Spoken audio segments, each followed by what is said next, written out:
Hello everyone and welcome back to web dot solutions. तो इस video में हम डिस्कस करने वाले हैं हमारे नेक्स्ट टॉपिक को which is email template designs.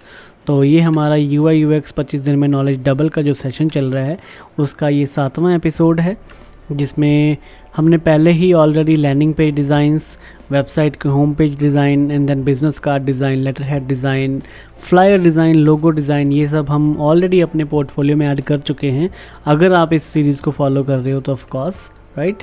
तो अभी हम डिस्कस करने वाले हैं ईमेल टेम्पलेट्स के बारे में। जैसे कि हमने अपनी लास्ट वीडियो में बताया ही था कि हम कौन कौन सी चीज़ें इसमें डिस्कस करने वाले हैं। तो let's get started. First of all एक बहुत बड़ी चीज़ कि email template versus newsletter, right. तो लोग ना इसमें बहुत कंफ्यूज हो जाते हैं, तो इस चीज़ को भी हम इसमें सॉल्व करने वाले हैं। तो what is an email template? First of all an email template is a predefined email layout, ठीक है। मतलब एक ऐसा लेआउट जो कि पहले से प्री डिफाइंड है। टेम्पलेट तो उसी को बोलते हैं ना हम। सो ईमेल डिफरेंट चीज़ है, टेम्पलेट डिफरेंट चीज़ है, ठीक है। तो टेम्पलेट एक ऐसी चीज़ है जिसको हमने ऑलरेडी प्री डिफाइन करके रखा हुआ है, जिसमें हम थोड़े बहुत ड्रैग एंड ड्रॉप करके चीज़ें चेंज कर लेंगे, है ना। कोई ऑलरेडी एक चीज़ बन गई है, अब हमने उसका एक टेम्पलेट बना लिया, अब हम उसमें जो भी अपने हिसाब से चीज़ें वगैरह चेंज करते रहेंगे। फॉर एग्जांपल इमेज चेंज कर दी, टेक्स्ट चेंज कर दिया, या फिर बटन इधर उधर कर दिया, है ना। तो उसको हम टेम्पलेट बोलते हैं। तो ईमेल का टेम्पलेट क्या होता है? फॉर एग्जांपल हमने एक ईमेल टेम्पलेट यानी न्यूज़लेटर बनाया, ठीक है, किसी भी चीज़ के लिए। ये प्रमोशनल हो सकता है, या फिर फॉर एग्जांपल हम किसी और चीज़ को मे बी कोई इन्फॉर्मेशनल है, ठीक है। तो वो सब चीज़ें, तो इस तरह से उन सब चीज़ों के लिए एक टेम्पलेट हो जाता है। जैसे ये एक लेआउट है, राइट। तो ये एक ऑलरेडी ईमेल टेम्पलेट बना हुआ है, न्यूज़लेटर बना हुआ है। उसके बाद हम इसको रीयूज़ करना चाहते हैं, जिसमें हम अपनी ये वाली इमेज चेंज करते हैं हेडर की, या फिर ये टेक्स्ट चेंज कर दें, है ना, और यहाँ बटन का टेक्स्ट चेंज कर दें, इमेजेस चेंज कर दें, प्रोडक्ट्स चेंज कर दें इसके अंदर। तो इस तरह से ड्रैग एंड ड्रॉप करके जो भी हम बनाएंगे that is our email template. अब हम इसको लाइक ये अगर रेडी है तो हम इसको नॉर्मल फॉरवर्ड कर सकते हैं ईमेल्स के अंदर, ठीक है, एज अ न्यूज़लेटर। तो इसको बोलते हैं email template. And then like email template versus newsletter, जो कि मैं आपको अभी समझा रहा था।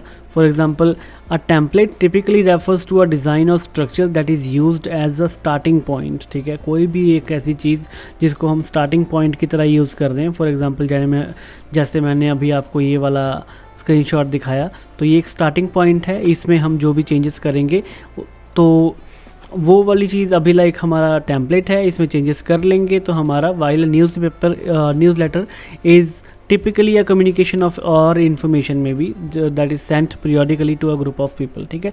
जैसे हमें let's say ईमेल आती है, मैं अपनी कोई ईमेल खोल के दिखा देता हूँ आपको, ठीक है। तो हमें जैसे ये ईमेल आती है, फॉर एग्जांपल किसी की भी, हम सब्सक्राइब या अनसब्सक्राइब की बटन पे क्लिक कर सकते हैं।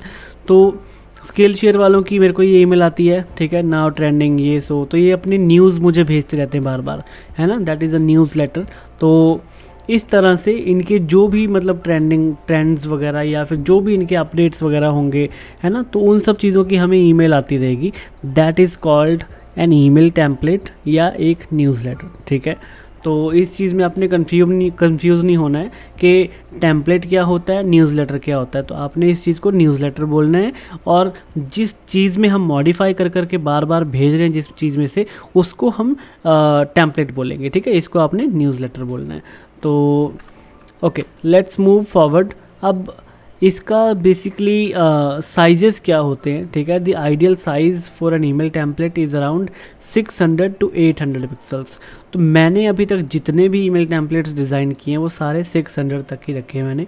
जो उसका मैक्सिमम कंटेनर होता है वो 600 ही रखा है मैंने। प्लस इसमें भी मैं may be sometimes 15 pixel left या 20 पिक्सल लेफ़्ट, या समटाइम्स 50 पिक्सल्स या 30 पिक्सल, तो लेफ़्ट और राइट से मैं इतनी स्पेस छोड़ देता हूँ। उसके बाद जो भी हम एक गटर स्पेस फॉलो करते हैं उसके अंदर कि हम कितने कॉलम्स में उसको डिवाइड कर लेंगे। बेसिकली जो ईमेल टेम्पलेट्स होते हैं ना, वो हमेशा HTML वगैरह में ही बन रहे हैं बहुत ज़्यादा, ठीक है। HTML मतलब टेबल की, जो HTML4, राइट। तो टेबल्स वगैरह में बनाते हैं लोग, ताकि वो हर एक ईमेल सपोर्ट में चले। फॉर एग्जांपल जो मेल हो गया मैक का, या फिर आउटलुक हो गया या फिर जीमेल हो गई, या इसी तरह से और भी बहुत सारे मेल सर्वर्स हैं, है ना, याहू के हो गए। तो जहाँ पे भी ईमेल आई वो हमारी ना एक तरह से दिखे, इसलिए लोग क्या करते हैं कि पुराने वाले को फॉलो करते हैं, जैसे HTML4 के टेबल्स वगैरह हो गए ना, उस चीज़ को फॉलो करते हैं ताकि वो उसी चीज़ की तरह नॉर्मल कंसिस्टेंट कभी भी सपोर्ट की प्रॉब्लम ना आए, यानी कि ब्राउज़र आपका सपोर्ट करे उस चीज़ को, तो उस तरह की प्रॉब्लम ना आए। क्योंकि अगर हम इस चीज़ को बहुत ज़्यादा रिस्पॉन्सिव करने के लिए maybe let's say flex वगैरह में या किसी और चीज़ में अगर हम बना देते हैं, ठीक है, तब होता क्या है कि मे बी जीमेल सपोर्ट कर देगा, ठीक है, जीमेल सपोर्ट कर देगा, या फिर मे बी कोई और ब्राउज़र सपोर्ट कर देगा। फॉर एग्जांपल अगर हम सफारी में खोल दें तो वो ब्रेक हो जाएगा, क्रोम में खोल दें तो वो क्रोम में नॉर्मल चलेगा, है ना। तो इस तरह की प्रॉब्लम्स आती हैं उसमें कि हमारा जो स्ट्रक्चर है वो बहुत ज़्यादा ब्रोकन दिखाई देता है, ब्राउज़र कंपैटिबल नहीं होता। तो इसलिए मोस्टली लोग प्रेफर करते हैं कि वो उसको टेबल में ही बनाएं, या टेबल के साथ साथ वो डिव्स को भी फॉलो करते हैं ताकि वो थोड़ा बहुत रिस्पॉन्सिव कर सके। लेकिन जो हमारी एक अप्रोच होनी चाहिए ना, वो कुछ इस तरह से होनी चाहिए जब हम एक न्यूज़लेटर या फिर ईमेल टेम्पलेट को बना रहे हैं कि कोई भी चीज़ अगर हमें रिस्पॉन्सिव करनी पड़े तो वो मोबाइल फ़र्स्ट ही सोच के चल रहे हैं हम उसको, क्योंकि मैक्सिमम साइज़ तो हमने 600 रख लिया या 800 रख लिया। अब उसके बाद भी अगर हम उसको मोबाइल फ्रेंडली या फिर मोबाइल फ़र्स्ट अप्रोच के साथ डिज़ाइन नहीं कर रहे, दैट इज़ आवर बैड, ठीक है। मतलब वो फिर हमें ही देखना है उस चीज़ को कि हम उस चीज़ को और थोड़ा सा कैसे यूज़र फ्रेंडली या कौन से क्रिएटिव वे में बना दें हम कि जो हमारा ईमेल टेम्पलेट है वो अच्छा दिखे और रिस्पॉन्सिव होता जाए अपने आप, ठीक है। तो इसमें कौन कौन सी मैं इसकी एग्जांपल्स दिखाऊंगा बेसिकली आपको, प्लस बहुत सारे ईमेल टेम्पलेट्स भी दूंगा जो आप अपने न्यूज़ उसमें पोर्टफोलियो में ऐड कर सकते हो, ठीक है। तो लेट्स फर्स्ट डिस्कस कि कौन कौन सी चीज़ों का आपने ध्यान रखना है। सब्जेक्ट लाइन, जो भी आपका टाइटल होगा उसका ईमेल टेम्पलेट का, या सब्जेक्ट लाइन होगी, सब्जेक्ट होगा, वो बहुत कैची होना चाहिए, ठीक है, छोटा होना चाहिए प्लस कैची होना चाहिए। And then use simple fonts. अब फॉन्ट का क्या है, फॉर एग्जांपल अगर आप गूगल फॉन्ट्स वगैरह यूज़ करते हो तो वो हर जगह अवेलेबल हैं, ठीक है, मतलब फ्री भी हैं, अवेलेबल भी हैं, किसी के पास इंटरनेट चल रहा है तो नॉर्मल गूगल फॉन्ट्स एक्सेस हो जाएंगे। लेकिन कई बार क्या होता है कि लेट्स से कई बार ना हमारे जो सिस्टम पे फ़ॉन्ट्स हैं, फॉर एग्जांपल जो हमें कंपैटिबिलिटी दिख रही है फ़ॉन्ट्स की, वो किसी और के सिस्टम पे या किसी और के पास नहीं दिखेगी। मैं मैक पे हूँ, कोई विंडोज़ पे हो सकता है, या कोई उबंटू पे हो सकता है, या फिर कोई और OS यूज़ कर रहा हो सकता है, ठीक है। तो इस तरह से सबके पास फ़ॉन्ट्स की कंपैटिबिलिटी सेम नहीं होती, इसलिए ना जितना हो सके हमें सिंपल से सिंपल फ़ॉन्ट्स यूज़ करने हैं ईमेल टेम्पलेट के लिए, प्लस ऑब्वियसली हमें उसको अच्छा भी दिखाना है। तो एक अच्छा फ़ॉन्ट प्लस एक बहुत ज़्यादा सिंपल जो कि मोस्टली वाइडली अवेलेबल हो, सबके पास हो, ठीक है, वैसा कुछ फ़ॉन्ट हमें यूज़ करना है।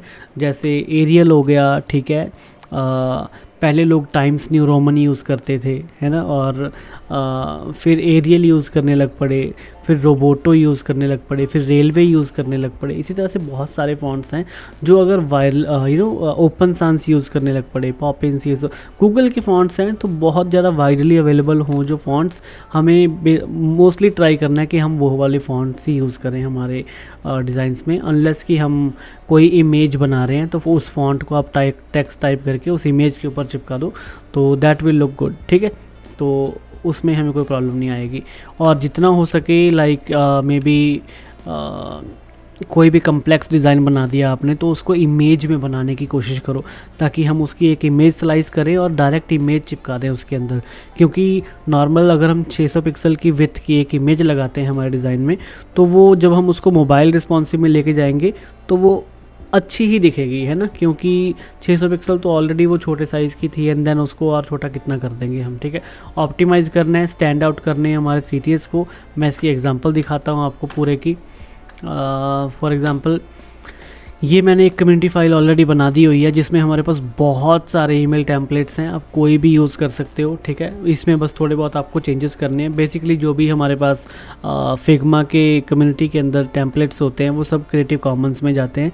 इनका जो क्रिएटिव कॉमन्स का लाइसेंस है, ठीक है, तो क्रिएटिव कॉमन का मतलब होता है कि आप नॉर्मल इस लेआउट इस चीज़ को यूज़ कर सकते हो बट थोड़े बहुत चेंजेस करके, ठीक है। तो इस तरह से मतलब यूट्यूब वाला हिसाब ही है, वो जो लोग एक जगह से वीडियो उठाते हैं डाल देते हैं डायरेक्ट, है ना, कुछ ऐसे कॉपी पेस्ट करने के लिए, तो वैसा वाला हिसाब ही है यहाँ पे भी। तो फॉर एग्ज़ाम्पल हमारे पास ये वाला ईमेल टेम्पलेट है, ठीक है, इसकी जो विथ है नॉर्मल 525 प्लस जो भी गैप रखा होगा, ठीक है, 600 विथ रखी हुई है इसकी पूरे की। तो ये वाला एक ईमेल टेम्पलेट है एंड देन हमारे पास और भी ईमेल टेम्पलेट इस तरह से पड़े हुए हैं। प्लस इसी फाइल में हमारे पास बहुत सारे ईमेल टेम्पलेट्स हैं और भी, जिनको आप यूज़ कर सकते हो। थोड़े बहुत चेंजेस कर लो, अपने पोर्टफोलियो में ऐड कर लो इस चीज़ को, ठीक है, कि आपने कोई भी ईमेल टेम्पलेट बनाया है, किसी भी पर्टिकुलर चीज़ को फोकस करवा दो या किसी पर्टिकुलर प्रोडक्ट को फोकस करवा दो। फॉर एग्जांपल ये वाला है, ठीक है, तो इसमें जैसे हमने डिस्कस किया था 600 टू 800, ठीक है, उसके बीच में कोई भी एक विथ डिसाइड कर सकते हो आप। नॉर्मल इसको इसने 700 में रखा हुआ है यहाँ पे हमारे पास, ठीक है, और इसमें हमने गैप डाल दिया 50-50 का, तो हमारे पास नॉर्मल जो अंदर का कंटेंट है वो हो गया 600 पिक्सल का, ठीक है। तो बाहर का सारा वाइट एरिया है और ये अंदर वाला 600 पिक्सल का हो गया। अब वाइट एरिया का क्या मतलब है? फॉर एग्ज़ाम्पल अगर हमें कोई ईमेल आती है जहाँ, जैसे मैंने आपको ये दिखाई, तो जो वाइट एरिया था वो यहाँ पे एंड हो गया, राइट। लेकिन इसके बाहर का जो एरिया था विथ 100% वाला, उसकी बैकग्राउंड का कलर ये क्यों है? मतलब यहाँ पे नॉर्मल वाइट क्यों नहीं आ सकता था या फिर कोई और कलर क्यों नहीं आया, राइट। तो इसको ना इसने मैक्स विथ इतनी लगाई हुई है इसकी, देन बाहर वाले को भी इसने कलर दिया हुआ है, इस वाले को। जब भी जिस जगह से भी इन्होंने अपने ईमेल टेम्पलेट को जनरेट किया है या फिर जिस भी कोडर ने या जिस भी डेवलपर ने इसको डेवलप किया है, ठीक है, तो वो असल में कैसे होता है। फॉर एग्जांपल हम इस चीज़ को भी डिफ़ाइन कर सकते हैं कि जो आउटर एरिया होगा उसका बैकग्राउंड कलर क्या होगा। जैसे ये आउटर एरिया है तो इसका जो बैकग्राउंड एरिया है ये वाला F2 कलर है, ठीक है। उसके बाद जो अंदर का एरिया है 660 पिक्सल, राइट, 660, तो यहाँ पे जो हमारा अंदर का एरिया है उसका जो डिज़ाइन है वो इस तरह से रहेगा। तो इस चीज़ को हम खुद डिफ़ाइन कर सकते हैं। मोस्टली डिज़ाइनर्स क्या करते हैं कि सिर्फ इतना एरिया डिज़ाइन करेंगे और उसके बाहर के बारे में सोचते नहीं कि वो कौन सी बैकग्राउंड पे अच्छा लगेगा या उस पर कितना गैप होना चाहिए ऊपर से या नीचे से, है ना। तो इन सब चीज़ों के बारे में भी सोचना होता है। तो जैसे ये वाला डिज़ाइन हो गया हमारे पास फॉर एग्ज़ाम्पल, ठीक है, तो इसके बाहर के डिज़ाइन के बारे में क्या सोचा है कि जो बाहर का एरिया होगा वो सारा इस कलर का हो जाएगा, ब्लू कलर का, ठीक है, और उसके अंदर हमें गैप दे दिया है हमने। उसके बाद उसका जो ईमेल टेम्पलेट नॉर्मल वो चलने लग जाएगा, ठीक है। तो इसको आप यूज़ कर सकते हो। जैसे हमारे पास इसमें बहुत ही इफ़ेक्टिव एक हेडर हो गया, ठीक है, देन उसमें बहुत ही क्लियर लेबर डे मतलब एक मैसेज शो करवाना था हमने, टाइटल सब्जेक्ट लाइन शो करवानी थी, वो करवा दी। एंड देन दो छोटे छोटे प्रोडक्ट्स इसमें करवा दिए, वीकेंड सेल, ठीक है, जो भी शॉप ना हो के बटन्स हो गए। एंड देन ये बटन्स वगैरह असल में नॉर्मल लोग ना इमेजेस वगैरह को ही प्रेफर करते हैं कि सारा कुछ इमेजेस में ही शो करवा दें। हालांकि टेक्स्ट वगैरह है हमारे पास जो ऊपर डोनट्स या उसके नीचे जो डिस्क्रिप्शन है, प्राइस है, वो सब नॉर्मल टेक्स्ट में आ जाएगा HTML वगैरह में। लेकिन बाकी सब चीज़ें फॉर एग्जांपल ये जो रेंच है यहाँ पे, ठीक है, स्केल है, तो ये सब चीज़ें नॉर्मल इमेजेस वगैरह में ही यूज़ करती है। मोस्टली इमेजेस ही चलती हैं। फॉर एग्जांपल ये लेबर डे लिखा है तो ये पूरी की पूरी एक इमेज बन जाएगी, ठीक है, इस तरह से, और ये पूरी की पूरी एक इमेज उसमें पूरी एक TD में या फिर एक डिव में लगा दी जाएगी, दैट्स इट। और ये रिस्पॉन्सिव होगी ऑब्वियसली क्योंकि पूरे को एक ही है और इसके साथ में कोई पैरेलल कुछ है नहीं चीज़ भी, ठीक है। तो इस चीज़ को जब भी वो छोटा करेगा मोबाइल पे एक जैसे ब्राउज़र वगैरह में, ठीक है, या मोबाइल में ओपन करेंगे तो वो नॉर्मल सही ही आएगा क्योंकि ये मोबाइल फर्स्ट अप्रोच है, ठीक है, इस तरह से। तो इस तरह की चीज़ों को आपने भी फॉलो करना है अपने डिज़ाइन में। प्लस जैसे फॉर एग्जांपल ये कोई प्रमोशनल चीज़ हो गई, वीकेंड सेल, है ना, और उसके बाद यहाँ पे एक थीम यूज़ की गई है। फॉर एग्जांपल सरको नाम की कोई कंपनी है, उसके किसी ने अकाउंट बनाना है, ठीक है, उसको एक ईमेल गई है क्रिएट अ फ्री अकाउंट। उसके बाद उसने मान लो अपना अकाउंट बना लिया हुआ है, ठीक है, उसके बाद उसने अपना पासवर्ड रीसेट करना है। तो एक थीम को यूज़ करके, सेम थीम को यूज़ करके टेक्स्ट वाले, ठीक है, टेक्स्ट वाले ईमेल टेम्पलेट्स वगैरह या न्यूज़लेटर वगैरह जो बनाए हैं, ठीक है, इन्फॉर्मेशनल, तो यहाँ पे नॉर्मल रीसेट पासवर्ड की ऑप्शन आ गई एंड देन उसमें OTP की ऑप्शन आ गई। तो इस तरह से फॉरगॉट पासवर्ड वगैरह इस तरह से बनाने हैं सारे के आपने ईमेल टेम्पलेट जो भी बनाने, एक थीम को फॉलो करके, अगर किसी एक पर्टिकुलर ब्रांड के बारे में बना रहे हो तो, ठीक है। और इसी तरह से हमारे पास और भी हैं जिसमें फॉर एग्जांपल एक लैपटॉप की सेल है, देन यानी हेडफोन्स, इलेक्ट्रॉनिक्स, जो भी गैजेट्स वगैरह, और उसके बाद ई-कॉमर्स के भी पड़े हैं, है ना। तो इनमें से कोई भी आप यूज़ कर सकते हो। बेसिकली ये नॉर्मल रीडायरेक्ट करवाने के लिए होते हैं यूज़र को। इस पर मैं कहीं भी क्लिक कर दूंगा तो मुझे एक ही जगह पे रीडायरेक्ट करवाएगा उसकी वेबसाइट पे, या फिर अगर कोई पर्टिकुलर लिंक लगा रखा है हमने कि नॉर्मल आप इस प्रोडक्ट पे जाओगे या कुछ किसी चीज़ पे जाओगे, है ना, या ब्लॉग्स वगैरह पे जाओगे, तो उस तरह से ये सब न्यूज़लेटर काम करते हैं। एंड आई होप कि आपको समझ आ गया होगा कि ये न्यूज़लेटर्स या ईमेल टेम्पलेट्स कैसे वर्क करते हैं। और आपने अब क्या करना है, ये फिग्मा की कम्युनिटी में जाना है और यहाँ पे लिखना है ईमेल टेम्पलेट बाज़ार, ठीक है, web.solutions कम्युनिटी। आपको ये वाला पूरा का पूरी ये वाली फ़ाइल मिल जाएगी और इसमें से आप कोई भी यूज़ करो, थोड़ी बहुत चेंजेस करके जैसे मर्जी अपने पोर्टफोलियो में ऐड कर लो, राइट। तो ठीक है, आई थिंक हमने एक अच्छी चीज़ और ऐड कर ली है हमने अपने पोर्टफोलियो में, which is now email template design. तो इसके बाद मैं आपको बताऊंगा कि आपने जो इन सब चीज़ों को बनाया है वो उसके लिए आप ड्रिबल का शॉट कैसे बना सकते हो, ठीक है। आई होप आपको ड्रिबल पता होगा सबको। तो ड्रिबल एक डिज़ाइनर्स की कम्युनिटी है, ठीक है। फॉर एग्ज़ाम्पल ये वाला मेरा अकाउंट है जिसमें मैंने dribble.com/techartist करके बनाया हुआ है। जो भी मेरे थोड़े बहुत, अगर मैं कभी फ्री टाइम में कुछ बनाता रहता हूँ या फिर मे बी समटाइम्स किसी प्रोजेक्ट में भी जो कि मैं पब्लिकली अलाउड हूँ यूज़ करने के लिए, तो उन सब चीज़ों को मैं यहाँ पे ऐड कर देता हूँ, ठीक है। अदरवाइज़ तो यू नो कि मेरा एक पोर्टफोलियो भी है विच इज़ vijay.vmsboom.com। तो आप यहाँ से भी मेरे पोर्टफोलियो को अगर रिव्यू करना चाहो, देखना चाहो तो देख सकते हो ऑब्वियसली, ठीक है। तो यहाँ पे डिज़ाइंस वगैरह आप नॉर्मल अपलोड कर सकते हो जस्ट फॉर अदर डिज़ाइनर्स कि वो आपके डिज़ाइन से इंस्पिरेशन ले सकें या फिर आप किसी और के डिज़ाइन से इंस्पिरेशन ले सको, ठीक है। तो इस तरह से ये एक ड्रिबल का प्लेटफॉर्म है। किसी को इनवाइट चाहिए होगा तो मैं डेफिनेटली इनवाइट भी दे सकता हूँ इसका, ठीक है। तो या see you in the next video. और हमारा जो नेक्स्ट वीडियो का कंटेंट होने वाला है which is Dribbble shot design, उसके बाद हम करेंगे प्रोडक्ट लेबल डिज़ाइन। तो product label design mostly actually it goes in Illustrator या फिर लेट्स से ट्राई करते हैं। मे बी मैं आपको बहुत ही क्विक तरीका बताऊंगा, ठीक है। मे बी कैनवा या कुछ और ऐसा कुछ टूल जिसमें हम बहुत जल्दी उस चीज़ को डिज़ाइन कर सकें, ठीक है। क्योंकि मैं नहीं चाहता कि आप इलस्ट्रेटर वगैरह या कुछ ऐसे मेजर टूल में फंस जाओ और उसके बाद आपको पूरा का पूरा टूल सीखना पड़े उस चीज़ के लिए, ठीक है। जो चीज़ें हम क्विकली या स्मार्टली कर सकते हैं तो वो हम स्मार्ट वे से ही करेंगे और मैं आपको स्मार्ट तरीके ही बताऊँगा इन सब चीज़ों के।